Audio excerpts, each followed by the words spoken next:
The impossible has happened. Cloning, creating a genetically identical being, is now reality. Imagine a world where your reflection steps out to greet you, born from a lab, not a womb. This future blurs the lines between human and manufactured, raising staggering implications. What does it mean to be human when replicability is a scientific reality?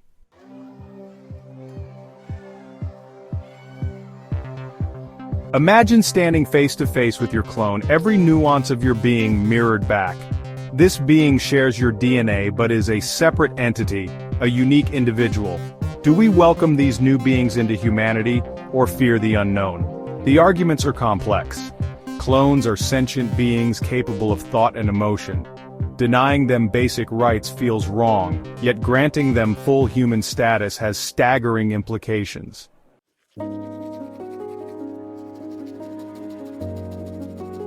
The sight of your clone stirs something primal within you. It's undeniably alive, reflecting fundamental questions of existence. Can we deny them the rights we fought for ourselves? Consciousness begets rights. If a being can think and feel, can we justify withholding the rights that give those experiences meaning?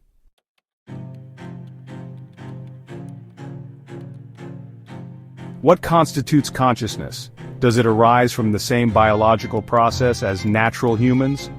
Neuroscientists confirm clones have the same neural activity as humans. Is engineered consciousness equivalent to natural birth? Theologians grapple with spiritual implications. The debate spills into the public sphere, revealing our deepest fears and values.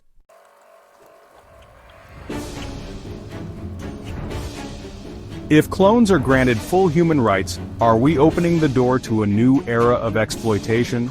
Clones, with no family ties, could become a vulnerable underclass. Corporations might exploit their labor and lives for profit. The specter of a world where clones are second-class citizens looms large. How do we protect these beings from humanity's predatory instincts?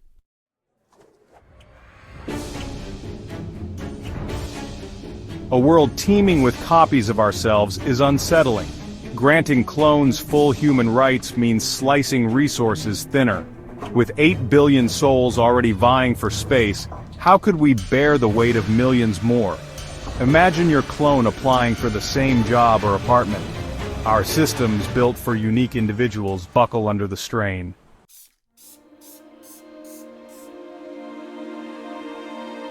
What happens to the concept of self when you see your face everywhere? Imagine your clone claiming a right to your life, your loved ones, your history. Psychologists warn of identity diffusion, a fracturing of the self. The clone, denied uniqueness, may rebel against its preordained role.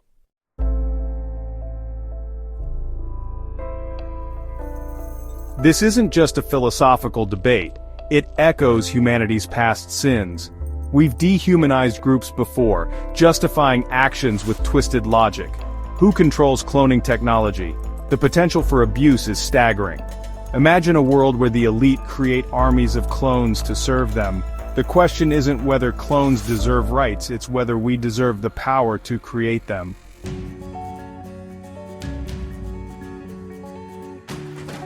Cloning forces us to confront what it means to be human. Is our individuality just genetic code, replicable and replaceable? The clone challenges our notion of self, reminding us of our mortality. The anxiety this realization provokes is palpable, manifesting in art and literature.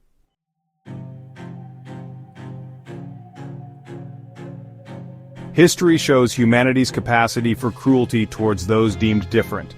The clone risks becoming the latest target of deep-seated prejudice. Fearmongers exploit anxieties about resource scarcity and economic instability. Clones are poised to become scapegoats for our collective anxieties.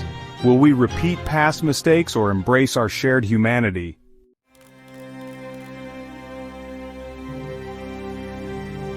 The debate over clone rights centers on sameness versus difference. Clones share genetic blueprints but develop unique personalities and life paths. Denying them individuality denies the essence of being human. The right to be different is a fundamental human right. To deny clones this right traps them in perpetual otherness.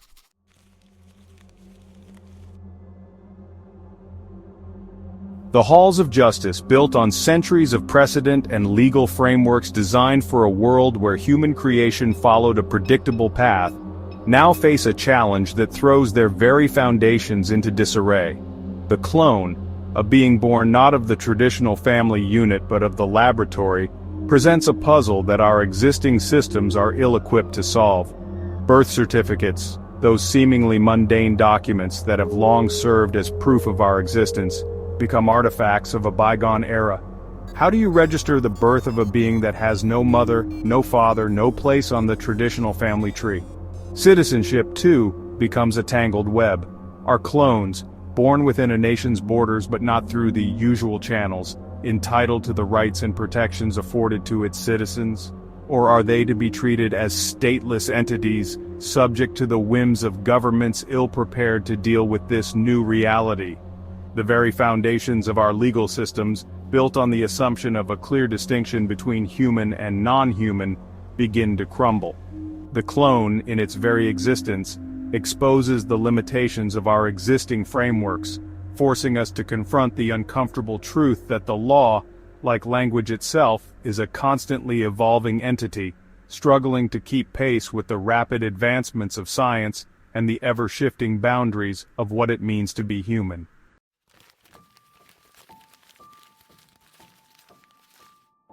The bureaucratic nightmare extends far beyond the realm of legal personhood.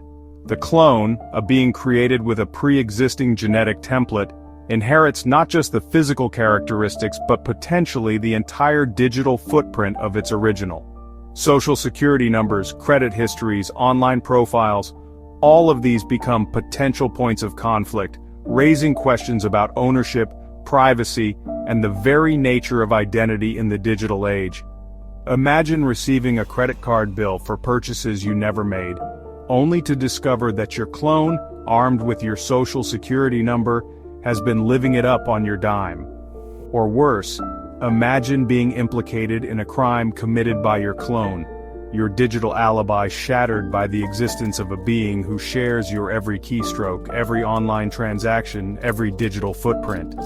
The very concept of individual rights in the digital age, already under strain from the ever-increasing encroachment of surveillance technologies, becomes even more tenuous in a world where our digital identities can be replicated, manipulated, and potentially weaponized against us. The need for robust legal and ethical frameworks to navigate this uncharted territory becomes ever more pressing as the line between our physical and digital selves becomes increasingly blurred.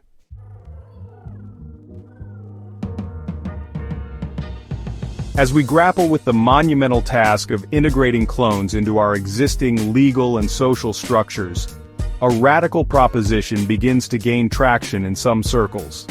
The idea of a tiered system of rights, one that recognizes the unique status of clones while acknowledging the practical challenges of granting them full human equality overnight. Proponents of this approach argue that clones, while deserving of basic rights such as the right to life, liberty, and protection from exploitation, may not necessarily be entitled to the full spectrum of rights enjoyed by those born through traditional means. They point to the potential strain on resources, the complexities of identity, and the need to protect the integrity of existing social structures as justification for a more nuanced approach. Opponents, however, decry this as a slippery slope toward a new form of apartheid, one that creates a permanent underclass of beings denied the full measure of human dignity and autonomy. They argue that any attempt to create a hierarchy of rights based on origin rather than inherent worth is inherently unjust and will inevitably lead to exploitation and abuse. The debate over a tiered system of rights for clones highlights the profound ethical challenges we face as we enter this uncharted territory. It forces us to confront our own biases, our deeply ingrained notions of what it means to be human, and the limits of our empathy in the face of the unknown.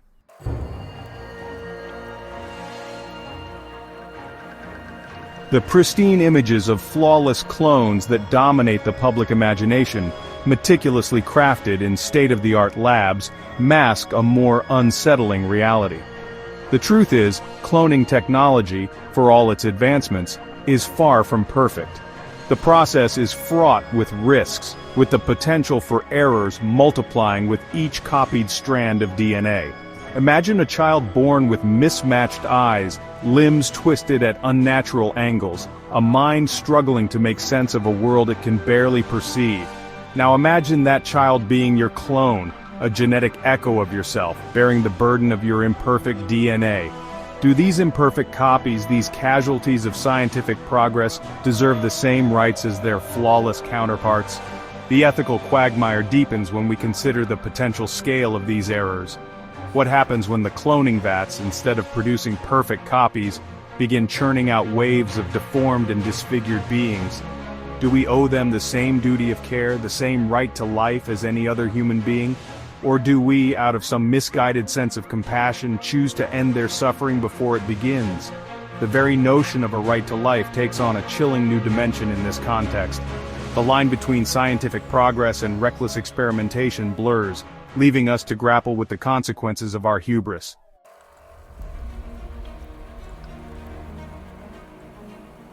The question of clone rights is not merely a philosophical exercise. It is a stark and pressing reality with life-or-death consequences. The decisions we make today, as a society, will determine the fate of millions, perhaps billions of sentient beings. Will we rise to the challenge, embracing our shared humanity and extending the circle of compassion to encompass these new beings? Or will we succumb to our fears, retreating into the familiar comfort of our existing prejudices, and leaving these echoes of ourselves to navigate a world hostile to their very existence? The burden of this choice weighs heavily on us. The stakes are high, the answers elusive. Do we prioritize the rights of the individual even at the potential cost of societal stability? Or do we prioritize the collective good, even if it means sacrificing the autonomy and dignity of a segment of our population? There are no easy answers, no preordained solutions. The path forward is fraught with peril, demanding careful consideration, open dialogue, and a willingness to confront our own biases and assumptions.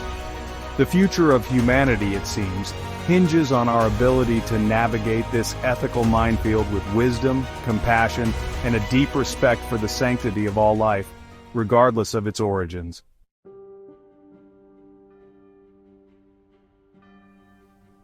We stand at a precipice, gazing into the abyss of our own creation. The clone, a being born of our ingenuity, our ambition, and perhaps our hubris, holds a mirror to our collective soul, reflecting back our deepest fears, our most cherished values, and the uncomfortable truths we often try to outrun. The easy answers, the ones that offer comfort and certainty in a world turned upside down, prove as elusive as ever. The clone is neither monster nor savior, neither threat nor solution. It is a reflection, a reminder of our own flawed humanity, our capacity for both great love and unimaginable cruelty.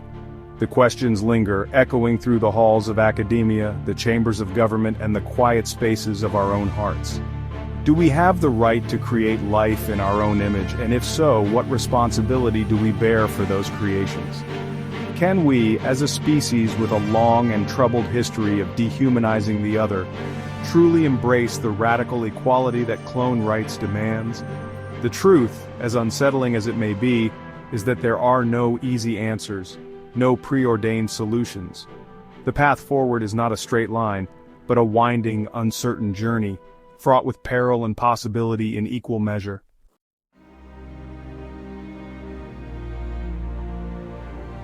The temptation to turn away from this uncomfortable truth, to retreat into the familiar comfort of our existing prejudices and deny the challenge that clones present, is strong. But history teaches us that the cost of such denial is steep, measured in lost potential, shattered lives, and the erosion of our collective humanity. We can choose to embrace the unknown, to extend the circle of compassion to encompass these new beings, to rewrite the rules of society and redefine what it means to be human in this brave new world. Or we can choose to cling to the familiar, to build walls of fear and prejudice, to perpetuate the cycles of dehumanization that have haunted us for millennia. The choice ultimately is ours.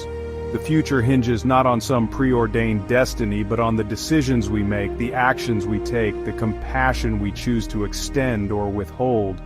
The clone stands before us, a mirror reflecting back our own image, a test of our capacity for empathy, for justice, for love. How will we answer its call?